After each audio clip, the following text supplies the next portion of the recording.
अल्लाह ताला कुरान पाक में फरमाया कुल या अहलल किताब ला तगलू फी दीनिकुम गैरल हक़। कुरान अल्लाह से इरशाद फरमायो ऐ अहले किताब दीन जे मामले में ना हक वाधारो न कयो, गुलुब न कयो। हाणे हेॾा निहार जा अल्लाह जे वलियन जे बारे में ॿ क़िस्म माण्हू वाधारे ऐं गुलुब जो शिकार थिया।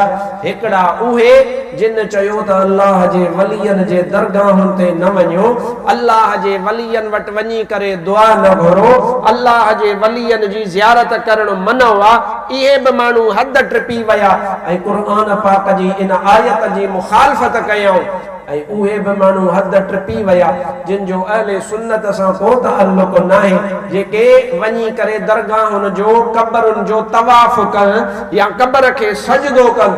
अल्हम्दुलिल्लाह न को असीं वहाबी आहियूं, न को असीं अहिड़नि जाहिलनि सां ताल्लुक़ रखूं था। असीं या रसूल अल्लाह चवण वारा सचा सुन्नी आहियूं जेके शरीयत पाक जी पाबंदी कंदा। ये ॿई क़िस्म जा माण्हू जेके आहिनि उहे हद ट्रिपी विया। क़ुरान में अल्लाह से फरमाया ला तगलू फी दीनिकुम गैरल हक़। दीन में गुलुब न कयो, माना वाधारो न कयो, कंहिं शइ खे वधायो न ऐं नाहक न वधायोसि। असां अल्लाह जे वलियन जो शान नाहक कोन वधाईंदा आहियूं, उहो त रब पाण बयान कयो।